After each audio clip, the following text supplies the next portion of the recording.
Hi, this is Sally Morgan, physical therapist, craniosacral therapist, and Tellington T-Touch practitioner for animals and people. This is Tristan, worried about the sound cord, and he's a Corgi, and we're here for an episode of Conversations with a Corgi. And today, we're getting ready for the big Corgi Fun Day tomorrow in Auburn, Mass, where we will be doing some really fun activities with Corgis, and in fact, our Facebook Live tomorrow will be from the Corgi Fun Day out there in Auburn, Mass. And today, speaking of Corgi fun, we're going to talk about dog puzzles. We have several great puzzles made by a woman named Nina Ottoson. You can find them online. This one's called The Brick. And this one, I think, is called the Tornado, Dog Tornado. This one, which does not have treats in it at the moment. Oh, I lied, it does. The dog uses his nose and spins it around and pulls treats out of these little compartments. And then as he spins it, there's more and more treats that he can find in the layers.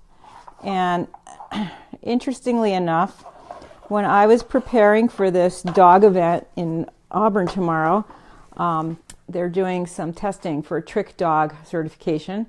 And part of the certification in some of the levels includes being able to solve one of these dog puzzles. It's okay, Biss. And it starts out with something simple in the lower levels, like picking a treat out from under an upturned cup. And in fact, there's a whole book about studies a guy did going around looking at different species of animals and how quickly they were able to find a treat hidden under a cup. And even when he showed them how he was hiding the treat under the cups and swirling them around, how quickly different animals found the treat. And dogs, of course, were at the top of the list and had a lot of interest in doing this activity, which is one reason to support that. I think it was David Hare who did that study in his book about dog intelligence. So one of the great things about these puzzles is that it's a fun toy for your dog, and the dogs really like doing it. So with the brick one, they have dog bone shaped things which are actually really hard for them to grab, and they have to pull them out, and then these brown ones slide. So I've hidden a couple of treats in this end for Tristan. I don't know if you can see them. Get the treat. Get the treat. Bess, where's the treat? Get the treat. Is there a treat in there? I don't know if he'll do it while you can see him. Get the treat, Bess. Where's the treat?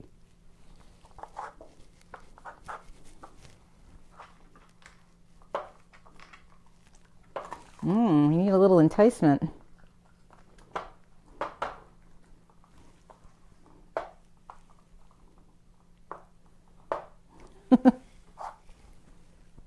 Bess, there's another one. Do you want the other treat? He's looking at the blue one. There's a really old treat in there. Is there another treat? Good boy. So they use their nose. Good boy. He got it. Good job. And it's a really fun thing. I had these for a long time. I haven't used them with Tristan in years. And I put them out in the office for a dog who is blind, who I'm seeing, to show her mother some things she can do to give the dog some stimulation, because, you know, imagine being in blackness all the time. All she can do is hear and smell, and these games are really fun for a dachshund who has her sense of smell but not her sense of sight.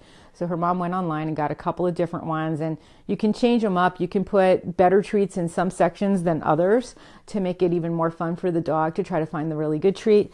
And they're really good for seniors to engage their mind. And they're a great thing to do if you have a dog that you have to leave while you're at work all day. You can hide a bunch of treats in there, put the puzzles in a couple of different rooms around the house, and then the dog can have a fun time finding them. If you are lucky enough to have a dog remote camera in your house, you can watch him finding his treats.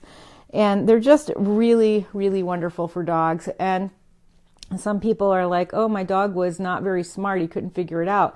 But these are really hard for the smush-nosed small breeds like pugs.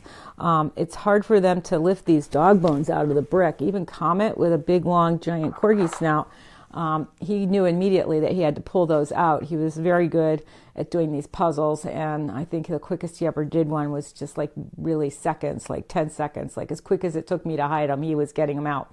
He was very good at them. Tristan's had less practice, but when I left it in the office after the dachshund came, he was fascinated.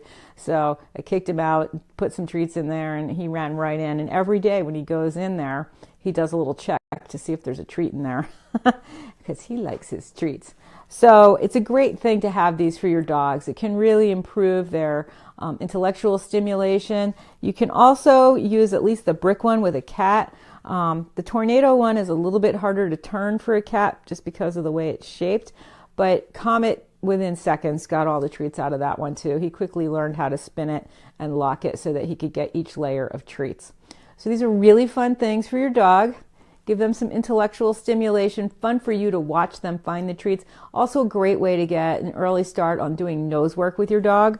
And again, they're by, you can just look them up online, Nina Ottoson. And there are many others that have tried to make similar puzzles now. There's plenty online. Even some of the big dog companies that you can order online products from have these now in their shopping carts, so you can find those too. So thanks for joining us today. This has been a quick look at some of the dog puzzles and how much fun it is to watch your dog solve these puzzles and find treats. And it's, again, a great way to start doing nose work with your dog. And in fact, it is a requirement for the trick dog test at a higher level to be able to solve one of these dog puzzles. And they are just so much fun and a great way to share some time connecting with your dog.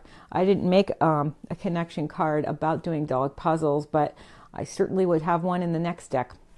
So we are off to the big Corgi fun day tomorrow. We are really looking forward to it. It's been a busy week, and Tristan, sadly, has gotten ticks on him twice in the last 4 days, and I think they might be coming from where we walk at work, which is under a foot of snow. But yesterday he was walking around the side of that perimeter where I never let him go because there are tons of ticks over on that part, and my gosh, I pulled a couple off of him this morning, and you know, you can look out my window, it's white, there's snow, but those ticks, it's their time of year and they are hungry. So we've had to have a deticking and a tea tree spraying and careful walking from now till, I don't know, August. Thanks for joining us today. Everybody have a great day.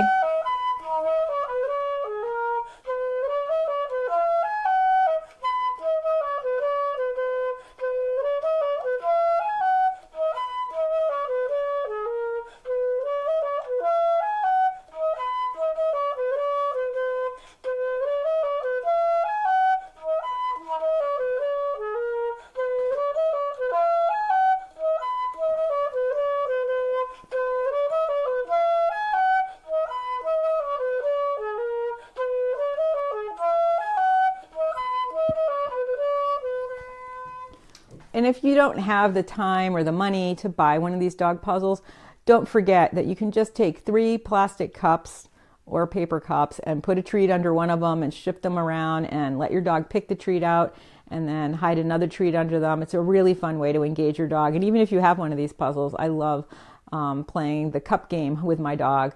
So everybody have some fun today with their dogs indoors with the cups or the puzzles. Thanks for joining us. We'll see you soon. You stay warm up there, Danny. It's cold up there in South Dakota. Winter is hanging on. Thanks for joining us. Everybody have a great day.